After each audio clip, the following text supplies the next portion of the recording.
அன்பு நண்பர்களே, அனைவருக்கும் அன்னை சமையல் உமாவின் அன்பான வணக்கங்கள். இன்னைக்கு அன்னை சமையலில் பார்க்க போகிறது சிக்கன் மசாலா. ரொம்ப ஈஸியாக செய்யக்கூடியதுங்க.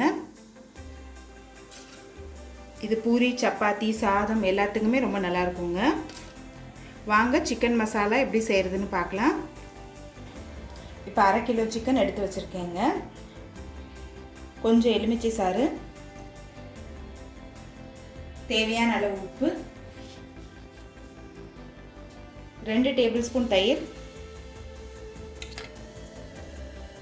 இப்போ எல்லாத்தையும் சேர்த்து நல்லா மிக்ஸ் பண்ணிக்கலாங்க.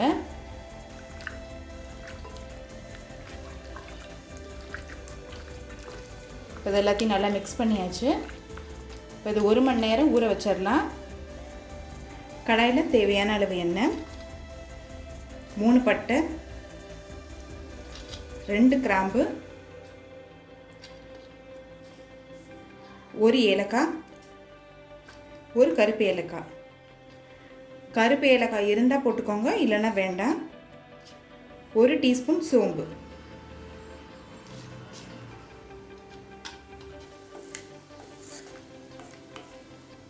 கொஞ்சம் கருவேப்பிலை,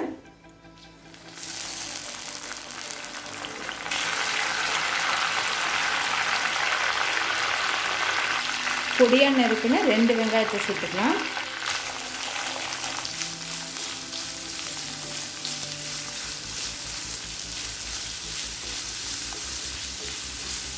இப்போ அடுத்தது 3 முந்திரி, 1 தக்காளி. இப்போ இது ரெண்டுத்தையும் மிக்சியில் நைஸாக அரைச்சிக்கலாம். 1 டீஸ்பூன் இஞ்சி பூண்டு விழுது,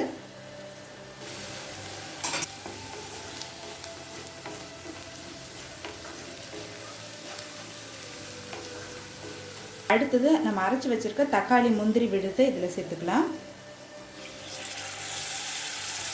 1 தக்காளி, தேவையான அளவு உப்பு. நம்ம சிக்கன் ஊற வைக்கும் போதே பாதி உப்பு போட்டிருக்கோங்க, அதனால பாதி உப்பு தான் சேர்க்குறேன்.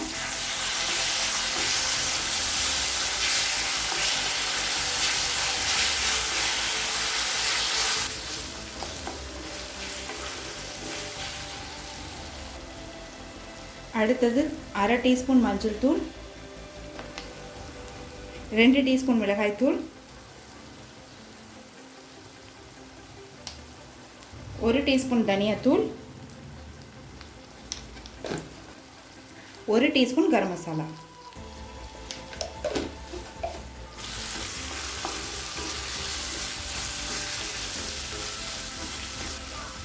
மிளகாத்தூள் வாசனை போக 1 நிமிஷம் வரைக்கும் நல்லா வதக்கிக்கலாங்க.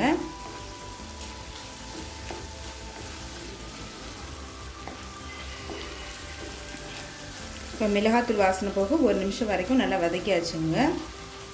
இப்போ சிக்கனை மேரினேட் பண்ணி 1 மணி நேரம் ஆகிடுச்சுங்க. சிக்கனை இதில் சேர்த்துக்கலாம்.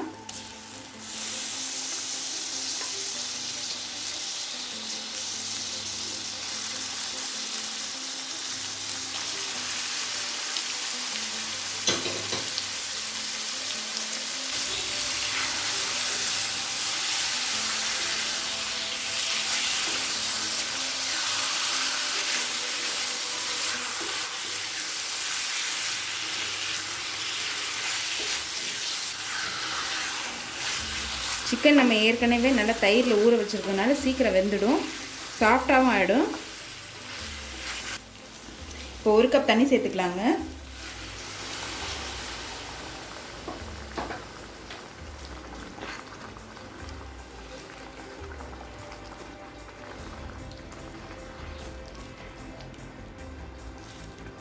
இப்போ மூடி போட்டு சிக்கன் நல்லா வேகிற வரைக்கும் வெயிட் பண்ணலாம். இப்போ சிக்கன் பாருங்கள் நல்லா வெந்துருச்சு.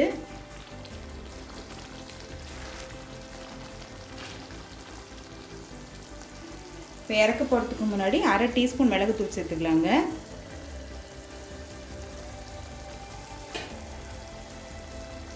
அரை டீஸ்பூன் சீரகத்தூள், கொஞ்சம் கொத்தமல்லி,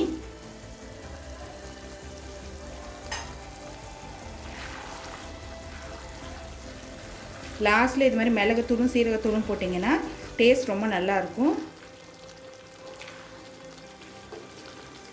இப்போ எல்லாத்தையும் நல்லா மிக்ஸ் பண்ணியாச்சுங்க. இப்போ சிக்கன் மசாலா ரெடி ஆகிடுச்சுங்க. சர்வ் பண்ணிடலாம். இப்போ சுவையான சிக்கன் மசாலா ரெடி ஆகிடுச்சு. ரெசிபியை ட்ரை பண்ணி பாருங்கள், கண்டிப்பாக உங்களுக்கே பிடிக்கும். ரெசிபி பிடிச்சிருந்ததுன்னா வீடியோவை லைக் பண்ணுங்கள், கமெண்ட் பண்ணுங்கள், ஷேர் பண்ணுங்கள். இது வரைக்கும் அன்னை சமையல் சேனலை சப்ஸ்கிரைப் பண்ணலைன்னா சப்ஸ்கிரைப் பண்ணுங்கள். தேங்க்யூ.